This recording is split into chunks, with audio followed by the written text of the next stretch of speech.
देखो बच्चों, कठिन सवाल आसान जवाब। क्योंकि गणित हुआ आसान रे बच्चों, गणित हुआ आसान। अंकों का है खेल निराला, जोड़ घटाओं ने क्या कर डाला। क्योंकि गणित हुआ आसान रे बच्चों, गणित हुआ आसान। शून्य का है खेल अजब, अंकों के संग करे गजब। कभी अंकों को शून्य बनाता या अंकों का मान बढ़ाता। क्योंकि गणित हुआ आसान रे बच्चों, गणित हुआ आसान। क्योंकि गणित हुआ आसान रे बच्चों, गणित हुआ आसान। क्योंकि गणित हुआ आसान रे बच्चों, गणित हुआ आसान। अलवर की आवाज 90.8 FM पर गणित हुआ आसान के एक और अंक के साथ मैं हूँ आपका दोस्त बसंत। और आज हम जानेंगे, जैसे कि पिछले 2 अंकों में हमने जाना प्रोबेबिलिटी यानी कि संभावनाओं यानी कि प्रायिकता के बारे में। प्रायिकता क्या है, प्रायिकता के प्रकार और उसकी एप्लीकेशंस यानी कि किस तरह से हम अपनी जिंदगी में प्रायिकता को उपयोग करते हैं।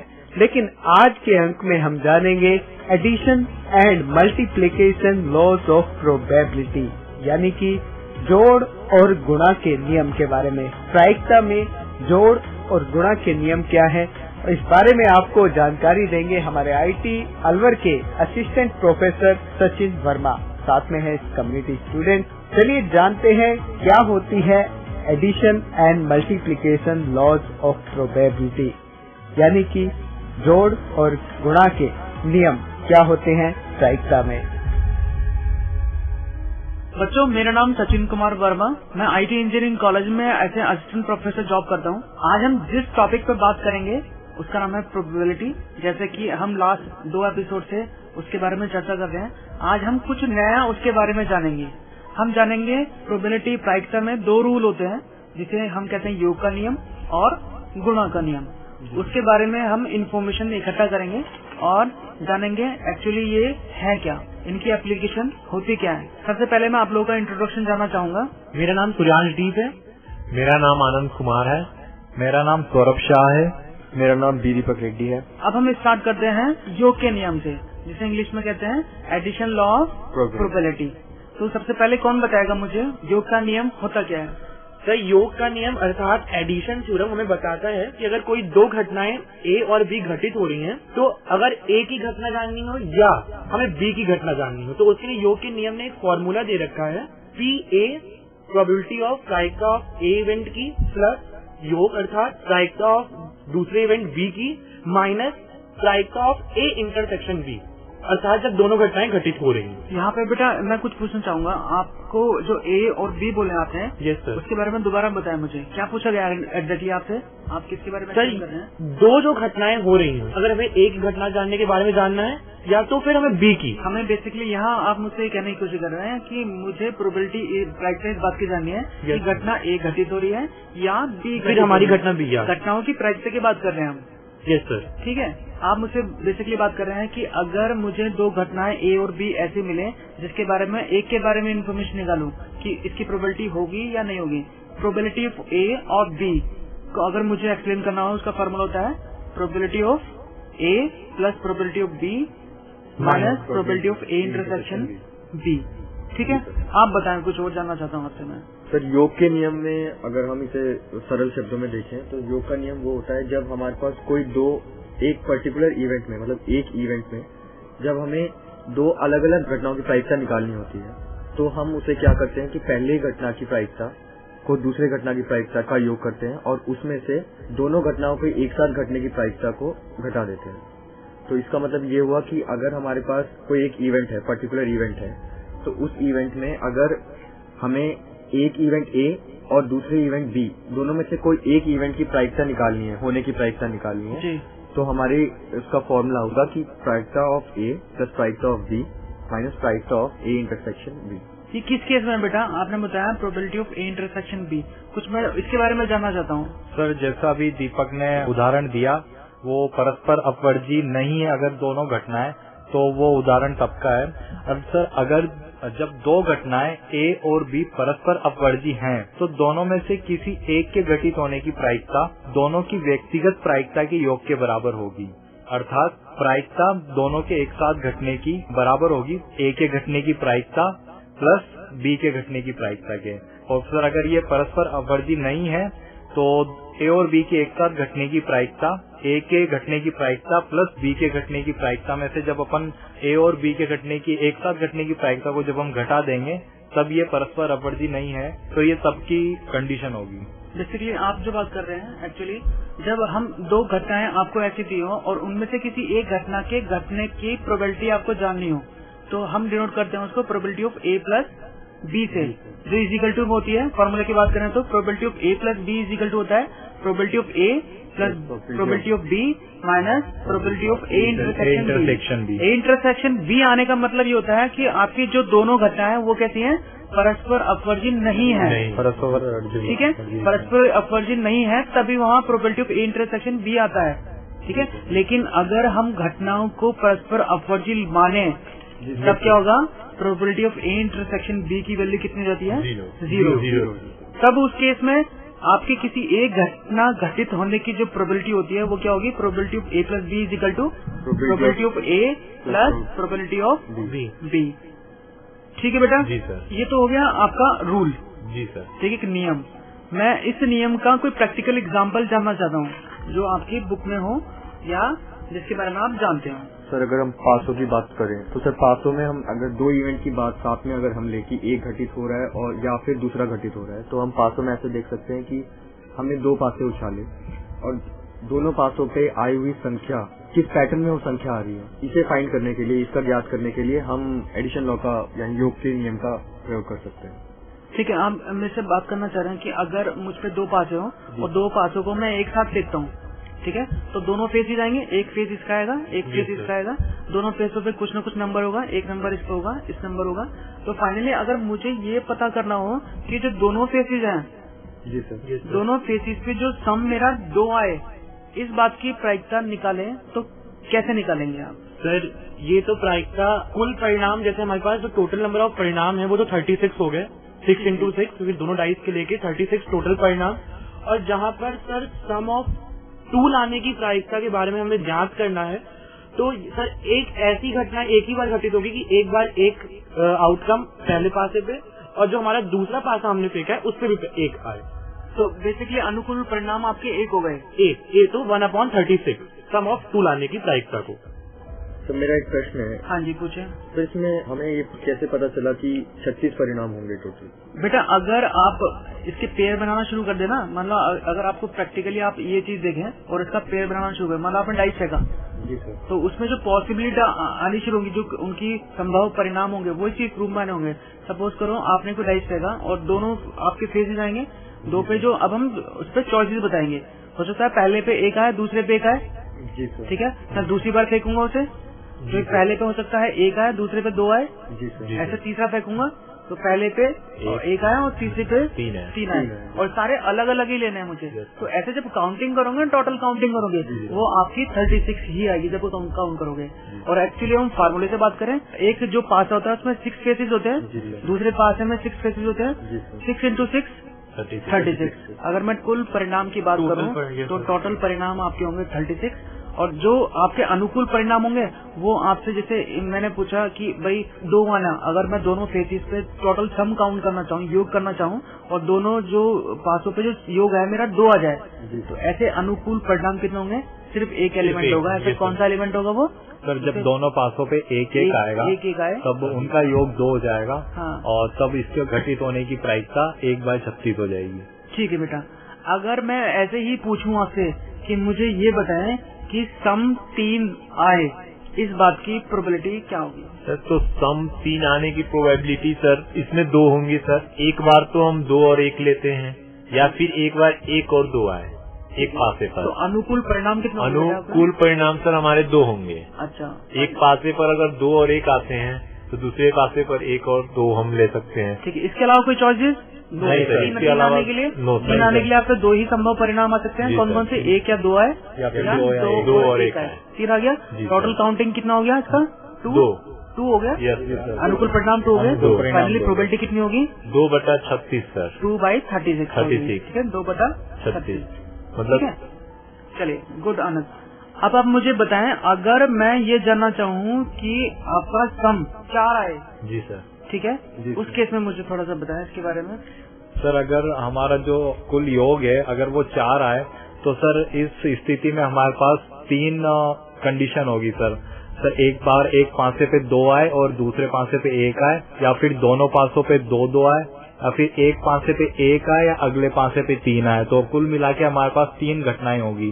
तो इनमें से किसी एक के घटित होने की प्रायिकता जब हम ज्ञात कर रहे हैं तो 3/36 होगी सर। ठीक है आनंद, इन्होंने मुझसे एक बात कही कि जो इनके जो अनुकूल परिणाम हो 3 ही होंगे। जी सर। क्या एग्जैक्टली 3 ही होंगे?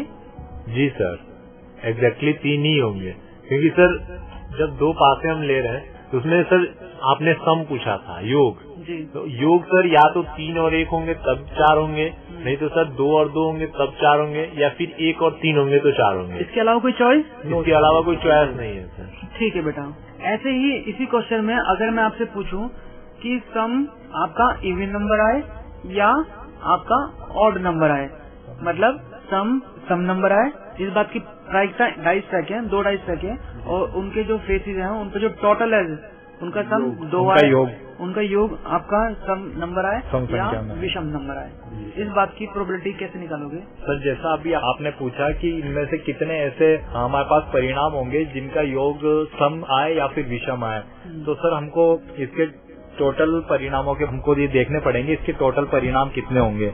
जब हम सर 2 पांसों को फेंक रहे हैं तो इसके टोटल परिणाम हमारे पास 6/36 होंगे। उनमें से सम आने के परिणामों की संख्या होगी सर 18। ठीक। उनका जो हमने 2 पांसे फेंके हैं और उनपे जो 2 अंक हमको मिले हैं उन दोनों का योग सम संख्या में आए, तो ऐसे कुल परिणामों की संख्या हमारे पास 18 होगी सर। और सर जब हम इनके घटित होने की प्रायिकता को जब हम देखेंगे तो 18 जो हमारे पास अनुकूल परिणाम है और 36 जो हमारे पास दिए हुए कुल परिणाम है। जब हम 18/36 करेंगे हमारे को इसकी प्रायिकता 1/2 मिलेगी। बेसिकली आपने जो निकाली है ये निकाली है probability of even, sum number आने की प्रोबेबिलिटी निकाली है, सम संख्या आने की ठीक है? प्रोबेबिलिटी। ऐसे ही आप मुझे बताएं विषम नंबर आने की प्रोबेबिलिटी। सर इसी तरह विषम संख्या आने की प्रायिकता जब हम ज्ञात करेंगे तो हमारे पास 36 टोटल परिणाम है, उसमें से सर 18 ही हमारे पास ऐसी घटनाएं होगी जिसके अंदर विषम हमारा योग आ रहा हो, तो इसकी भी जो प्रायिकता है वो 18/36 हो जाएगी। ठीक है, ये तो हो गया आपका बी के लिए। प्रोबेबिलिटी ए निकाली आपने। प्रोबेबिलिटी ए सम आने के लिए प्रोबेबिलिटी, ठीक है, सम जो है सम आने के योग सम आने की प्रोबेबिलिटी। प्रोबेबिलिटी बी योग आपका विषम नंबर आने की प्रोबेबिलिटी। और फाइनली एडिशन रूल क्या कहता है आपका?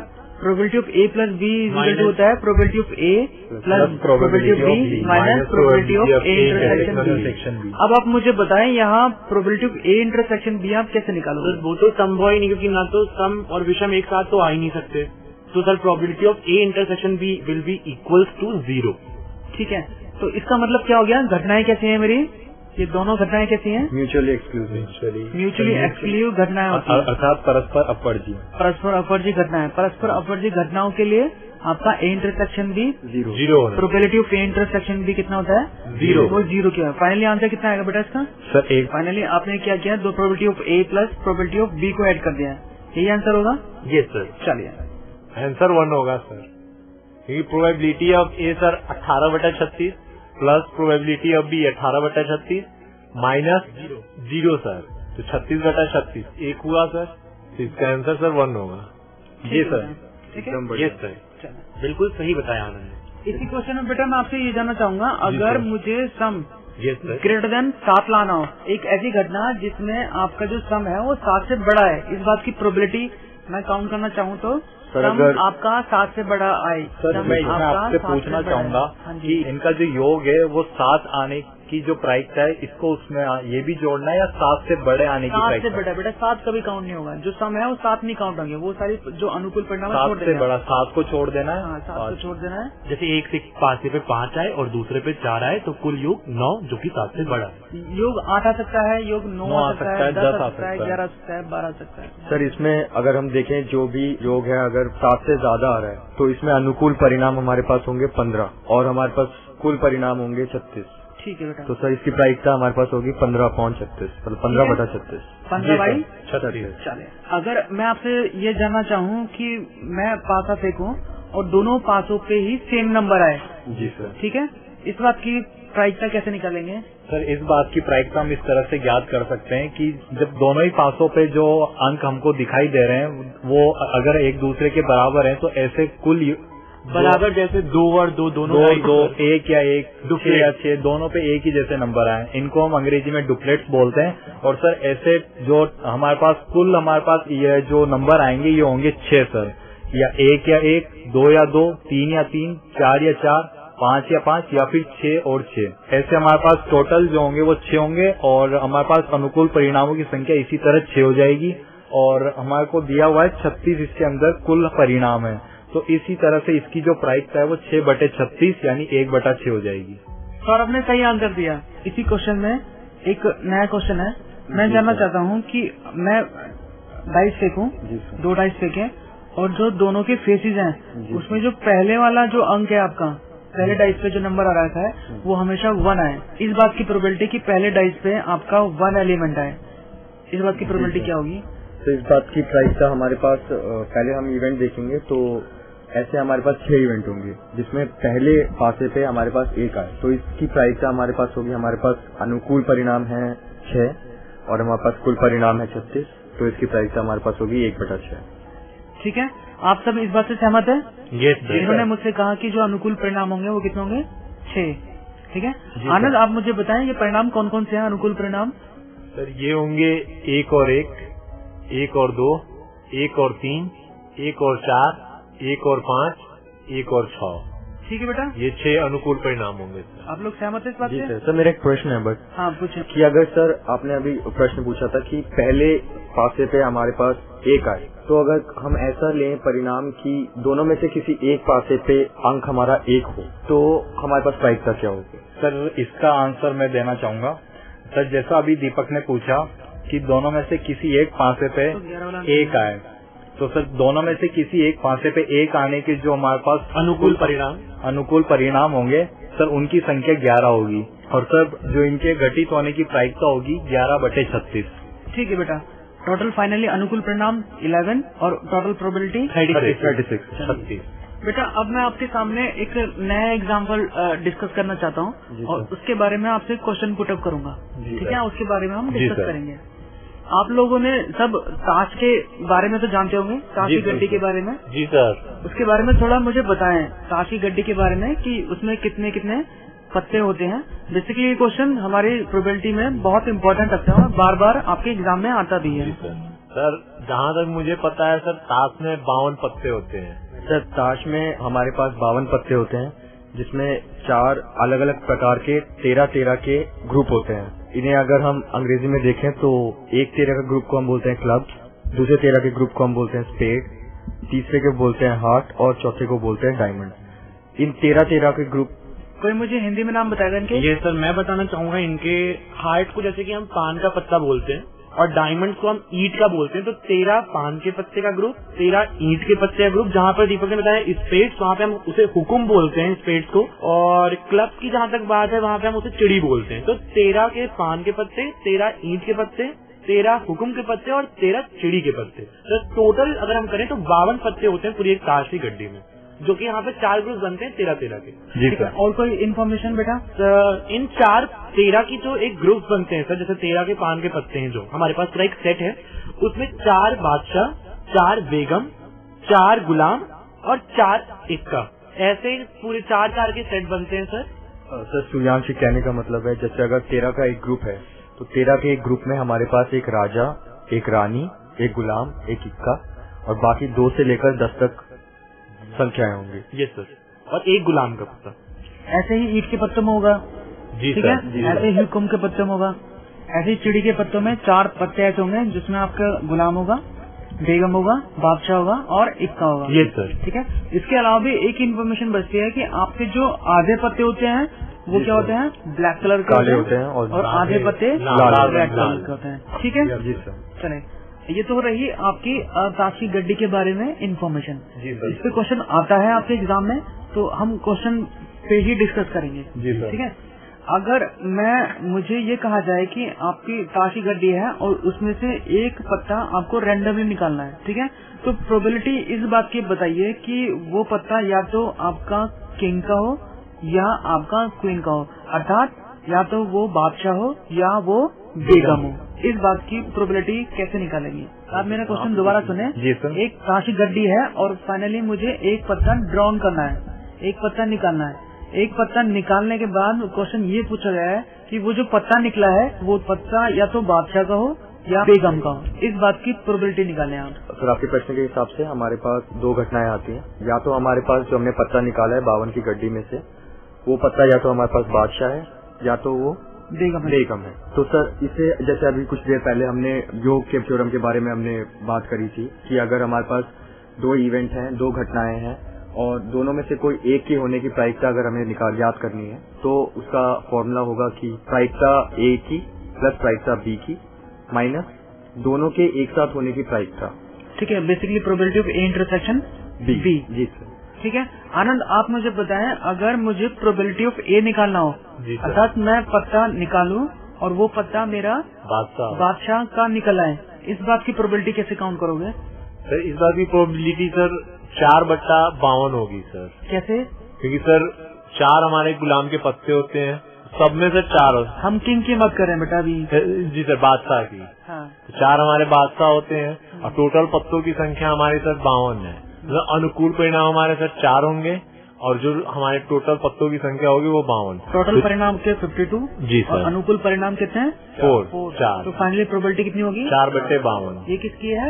ये सर बादशाह प्रोबेबिलिटी प्राइस हम ए से नोट करते हैं तो probability of A is equal to कितनी हो जाएगी आप? 4/52। 4/52। ठीक है जी सर। ऐसे ही फिर मुझे प्रोबेबिलिटी बी निकालनी है और बी इवेंट मेरा क्या है? बेगम आने की प्रोबेबिलिटी। उसके बारे में आप बताएं। जैसा अभी आनंद ने बताया कि उनके बादशाह आने की जो प्रायिकता है वो 4/52 होगी। इसी तरह जो हमने बी घटना मानी है कि रानी आने की प्रायिकता, सर उसी तरह के रानी आने की प्रायिकता भी 4/52 ही होगी। क्यों सर? क्योंकि हमारे पास 52 पत्तों की जो गड्डी होती है ताश की, उसमें 4 बेगम होती है और इसी तरह हमारे पास जो अनुकूल परिणाम है उनकी संख्या 4 हो जाएगी और जो कुल परिणाम है उनकी संख्या 52 होगी। तो इस तरह जो बेगम के आने की प्रायिकता है वो 4/52 हो जाएगी। बेसिकली प्रोबेबिलिटी ऑफ बी आपके निकल के जाती है, वो आती है 4/52 मतलब 4/52। ठीक है, अब जो फॉर्मूला है, फॉर्मूला ये कहता है कि जो माइनस के साइन के साथ आपका आता है probability of A intersection B. A intersection B का मतलब क्या हो गया? दोनों के साथ में घटित होने की प्रायिकता, घटने की जो संभावनाएं हैं। हाँ, तो वो कह रहे हैं कि आपके कुछ पत्ते ऐसे होने चाहिए वहाँ पे, या ऐसे पत्तों की डिमांड करा रहा है जो साथ में आपके बादशाह भी हो और गुलाम बेगम भी हो। क्या ऐसा पॉसिबल है? जी नहीं सर, बिल्कुल नहीं। तो अगर ऐसा पॉसिबल नहीं है तो ऐसे इवेंट को हम क्या कहते हैं? म्यूचुअली एक्सक्लूसिव कहते हैं। और सर यहाँ पर ए इंटरसेक्शन बी की जो वैल्यू हो जाएगी वो यहाँ पर हमें शून्य मिल जाएगी। ठीक है, क्यों? क्योंकि म्यूचुअली एक्सक्लूसिव अर्थात परस्पर अपवर्जी घटनाएं को ये शो कर रहे हैं।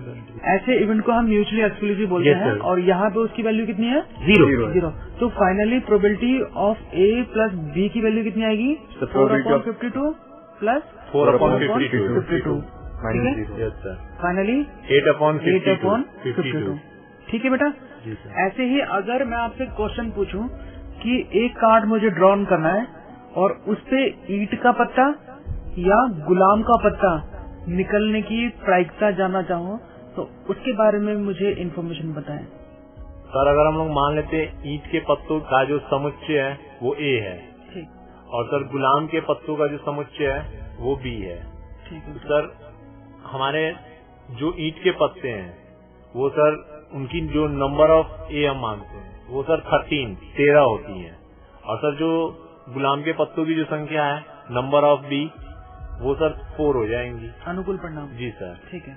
ईंट का जो सर गुलाम होता है ए और बी का उभयनिष्ठ अवयव होगा, उभयनिष्ठ अवयव होगा सर, मतलब ए इंटरसेक्शन बी ईंट का गुलाम sir, number of A intersection B sir 1 हो जाएंगे।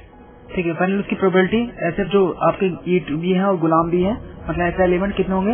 1 सर। ऐसे अनुकूल परिणाम कितने होंगे? 1। उसकी प्रोबेबिलिटी कितनी निकलेगी? सर उसकी प्रोबेबिलिटी हो जाएगी आपको 1/52 आ जाएगी सर। जी सर, बिल्कुल सर। ठीक है, तो फाइनली मेरा मतलब जो टोटल योग का नियम कहता है कि probability of A intersection B is equal to probability of B A plus probability of B minus probability of A intersection B. तो फाइनली प्रोबेबिलिटी ऑफ ए क्या है मेरी, ईंट का पत्ता निकलने की प्रोबेबिलिटी प्राइट का, वो कितनी है आपकी 13/52। ठीक है। अब हम निकालते हैं प्रोबेबिलिटी ऑफ बी जो कि है मेरा गुलाम का पत्ता निकलने की प्राइट का, वो कितनी है आपकी 4/52। ठीक है। माइनस करके हमें निकालनी होती है probability of A intersection B जो कि होता है कि दोनों का कॉमन साथ में घटित होना है ना, जो साथ में घट जाए, मतलब पत्ता निकाले वो ईंट का भी हो और आपका गुलाम का भी हो। वो ऐसे कितने अनुकूल परिणाम होते हैं यहाँ पे, एक फाइनली इंटरसेक्शन कितना हो जाएगा आपका 1/52 जो कि probability of A intersection B है। ठीक है। अब मैं थोड़ा सा ये जानना चाहूंगा, probability of A plus B की वैल्यू तो आपने निकाल ली फॉर्मूले से, ठीक है। आप वैल्यू पुट करोगे और फाइनली आंसर जाएगा उसका 16/52 होगा। हाँ, probability of A plus B is equal to probability of A plus probability of B minus probability of A intersection B is equal to 16/52। ठीक है। अब क्योंकि यहाँ पे इंटरसेक्शन की वैल्यू निकली है, जी सर, ठीक है, तो ऐसे इवेंट को आप क्या कहेंगे, नॉट म्यूचुअली एक्सक्लूसिव, अर्थात ये पूरक परस्पर अपवर्जी घटनाएं नहीं है। हाँ, बेसिकली जो घटनाएं परस्पर अपवर्जी नहीं होती है उनका इंटरसेक्शन निकल के आता है, और जो घटनाएं परस्पर अपवर्जी होती हैं उनका इंटरसेक्शन कितना होता है बेटा, 0 सर, 0 होता है। अब बेटा ये तो मेरे 2 एग्जाम्पल हमने डिस्कस किए, ये तो हो गए मेरे एडिशन रूल के लिए जो कि योग का नियम है। इसके बाद हम डिस्कस करेंगे हमारा गुणा का नियम, ठीक है, जिसे इंग्लिश में कहते हैं मल्टीप्लीकेशन लॉ ऑफ प्रोबेबिलिटी। ठीक है। उसके बारे में मुझे इन्फॉर्मेशन दीजिए सर। गुणा का नियम अर्थात मल्टीप्लिकेशन थ्योरम, जहाँ पर सर हम दो घटनाएं अर्थात ए और बी का इंटरसेक्शन जब हम फाइंड करते हैं, उन दोनों की घटनाओं को घटित होने की जो इंटरसेक्शन हम फाइंड कर रहे हैं, वहाँ पर सर पी प्रायिकता of A intersection B will equals to प्रायिकता ऑफ ए घटना की अर्थात पी ए डॉट प्रायिकता ऑफ बी घटना की अर्थात पी बी। तो P A intersection B equals to P A dot P B. ठीक है बेटा, आप मुझे बताएं, इन्होंने मुझसे कहा probability of A intersection B निकालते हैं गुणा के नियम में, और बराबर होती है probability of A dot probability of B. हम बोल रहे हैं probability of A intersection B exactly है क्या, इसका मीनिंग क्या है? तो probability of A intersection B वो है जब हम कोई भी एक इवेंट लेते हैं, जैसे हमने पासे का इवेंट लिया, तो उसमें से 2 घटनाएं अगर हम चुनते हैं तो 2 घटनाएं साथ में घटित होने की प्रोबेबिलिटी प्रायिकता को हम probability of A intersection B कहेंगे। बेसिकली आपकी प्रोबेबिलिटी ए भी घटे और साथ में आपकी बी भी घटे, दोनों घटनाएं साथ साथ घटते हैं, उसको हम डिनोट करते हैं इंटरसेक्शन से। और सर किसी एक घटना का दूसरी घटना पे कोई प्रभाव ना पड़े तब तक ये हम काम में लेते हैं। ऐसे इवेंट्स तो हम यहाँ पर स्वतंत्र घटनाओं से परिचय कराते हैं, जैसे इंडिपेंडेंट इवेंट, जैसे हमने पुरानी कक्षाओं में पढ़ रखा था हमारी इंडिपेंडेंट इवेंट, जहाँ पर एक घटना का प्रभाव दूसरी घटना पर ना पड़े, अर्थात वो स्वतंत्र घटनाओं को इंडिपेंडेंट बोलते हैं, मतलब स्वतंत्र घटना बोलते हैं। और अगर उनका हम 2 स्वतंत्र घटनाओं का इंटरसेक्शन की प्रोबेबिलिटी निकालें, जैसे probability of A intersection B वो इक्वल टू होती है probability of A dot probability of B, that is probability of A multiply probability of B. ठीक है। मैं इस नियम के अनुसार आपसे कुछ क्वेश्चन जानना चाहता हूँ। जी सर। ठीक है, डिस्कस करो। चलिए, अगर मैं आपसे बोलता हूँ कि मुझे नंबर दिया है, कहाँ से मुझे नंबर दिया है 1 से 30 डिजिट दिया है मुझे, और मुझसे ये पूछा जाए कि मुझे प्रोबेबिलिटी इस बात की बताइए कि जो आपके नंबर है वो 3 से या 7 से डिवाइड होते हो, इस बात की प्रोबेबिलिटी कि नंबर जो आप नंबर चूज करें वो 3 और 7 से डिवाइड होते हो, इस बात की प्रायिकता कैसे काउंट करोगे? सर जैसे आपने अभी प्रश्न पूछा कि हमें 1 से 30 के बीच में ऐसी संख्याओं के प्रायिकता बतानी है जो 3 से या 7 से डिवाइड हो जाएं। तो सर पहले हम इन्हें 2 इवेंट में बांट लेते हैं। पहले ऐसे संख्याएं जो 3 से डिवाइड होती हैं उन्हें हम ए इवेंट लेते हैं, और ऐसी संख्याएं जो 7 से डिवाइड होती हैं उसे हम बी इवेंट लेते हैं। तो सर बी और या ए ऐसी घटना घटने की प्रायिकता हमारी होगी प्रायिकता ऑफ ए प्लस प्रायिकता ऑफ बी माइनस प्रायिकता ऑफ ए इंटरसेक्शन बी। तो सर इसमें प्रायिकता ऑफ ए हम फाइंड करेंगे, तो 3 घटने की 3 से डिवाइड होने की प्रायिकता, 30 में से ऐसे अंक संख्याएं जो 3 से डिवाइड हो जाती हैं वो होती हैं 3, 6, 9, 12, 15, 18, 21, 24, 27, 30। तो ये कुल संख्याएं हो गई 10। तो इसकी प्रायिकता हमारी हो जाएगी 10/30। प्रायिकता ऑफ बी हमें ज्ञात करनी है, तो प्रायिकता ऑफ बी में 7 से डिवाइड होने वाली संख्याएं हमारी होंगी 7, 14 और 21 और 28। तो सर इसकी प्रायिकता हमारी हो जाएगी 4/30 और दोनों के साथ में घटित होने की प्रायिकता। अब ऐसा कोई संख्या जो दोनों से साथ में डिवाइड हो जाता हो तो वो है हमारे पास 21, जो 3 से भी डिवाइड हो जाता है और 7 से भी डिवाइड हो जाता है। तो सर इसकी प्रायिकता हमारे पास हो गई 1/30। तो इन सबका हम अगर इन सबका योग देखेंगे तो हमारे पास होगा 10/30 प्लस 4/30 माइनस 1/30। तो सर हमारे पास टोटल प्रायिकता हमारे पास आ जाएगी 13/30। ये जो घटनाएं हैं, ये जो आपने मुझे एग्जांपल दिया है, जो जब 1 से लेकर 30 तक की संख्या, वो अपना में है नॉट म्यूचुअली एक्सक्लूसिव। क्यों? क्योंकि वहाँ पे आपका इंटरसेक्शन आ रहा था। जी सर। ठीक है। जो हमारा रूल है वो है आपका गुणा का नियम। जी सर। गुणा का नियम ये कहता है कि जो आपका लॉ है वो कहता है probability of A intersection B बराबर होता है probability A dot probability of B के। ठीक है। उसके बारे में मैं इन्फॉर्मेशन आपसे दोबारा जानना चाहता हूँ।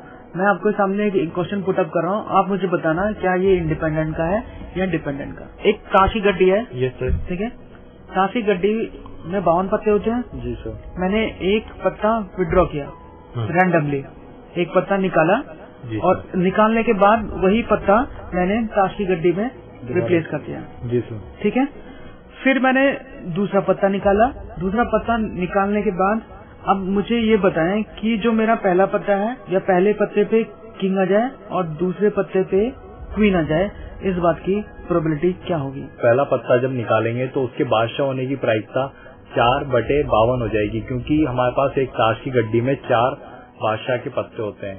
और सर फिर हमने उस कार्ड को, उस पत्ते को हमने वापस गड्डी में डाल दिया।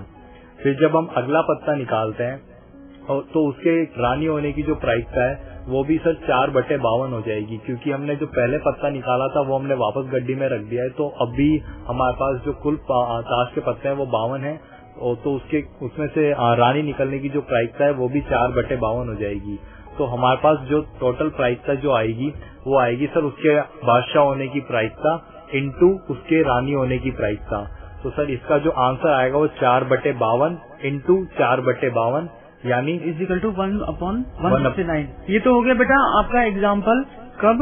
जब मैंने क्या किया, आपको केस दिया कि मैंने एक पत्ता निकाला और वो पत्ता फाइनली मैंने दोबारा ही आपकी गड्डी में डाल दिया, रिप्लेस कर दिया। ठीक है। अब मैं चाहता हूँ कि इसमें थोड़ा चेंज करूँ।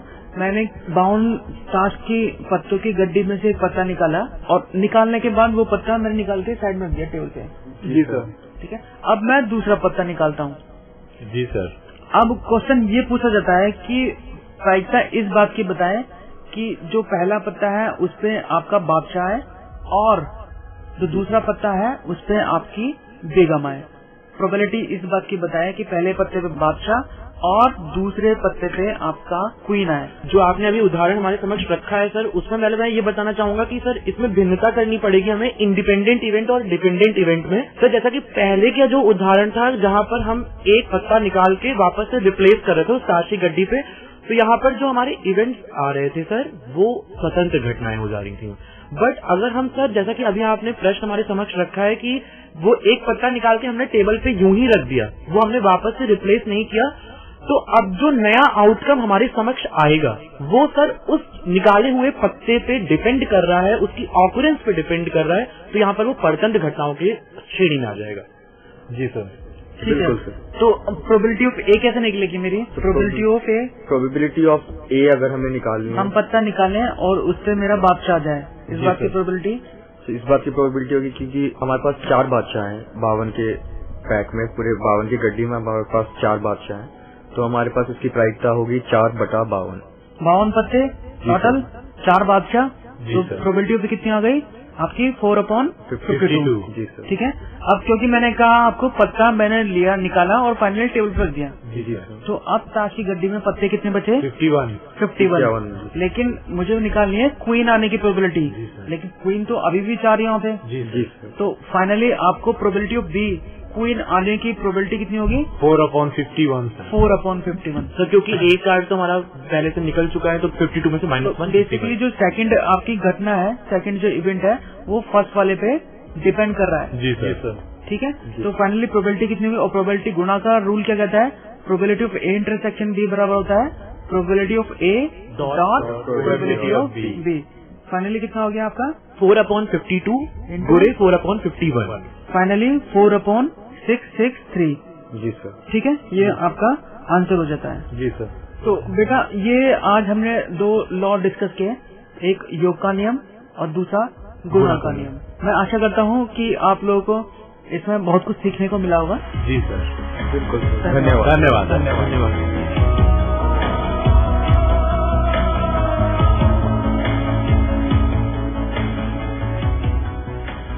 तो दोस्तों अब तो आपको पता चल ही गया होगा addition and multiplication laws of probability के बारे में, यानी कि जोड़ और घटा के नियम हम प्रायिकता में किस तरह से यूज करते हैं, किस तरह से हम दैनिक दिनचर्या में यानी कि रोज के खेल कूद में हम इस तरह के एग्जाम्पल्स को यूज करते हैं, लेकिन शायद हमें पता नहीं होता। जैसे कि हमें सर ने बताया कि ताश के 52 पत्तों में अगर हम उस नियम को अगर लगाएं तो किस तरह से हम जान सकते हैं कि एडिशन एंड मल्टीप्लिकेशन यानी कि जोड़ और घटा के नियम क्या होते हैं। इस बारे में आपको जानकारी दे रहे थे आईटी अलवर के असिस्टेंट प्रोफेसर सचिन वर्मा और साथ में थे कम्युनिटी स्टूडेंट। ये प्रोग्राम भारत सरकार के विज्ञान एवं प्रौद्योगिकी विभाग द्वारा उत्प्रेरित एवं समर्थित किया गया। आपको ये प्रोग्राम कैसा लगा? आप अपनी प्रतिक्रिया सुझाव हमें दे सकते हैं। हमारा पता है कम्युनिटी रेडियो अलवर की आवाज 90.8 megahertz, IT group of institutions, north extension MIA Alwar Rajasthan. हमारे फोन नंबर है 9587908908 और दूसरा नंबर है 0144512190। आप हमें मेल भी कर सकते हैं। हमारी ईमेल आईडी है radioalwar@gmail.com। इसी के साथ अपने दोस्त बसंत को दीजिए इजाजत। नमस्कार।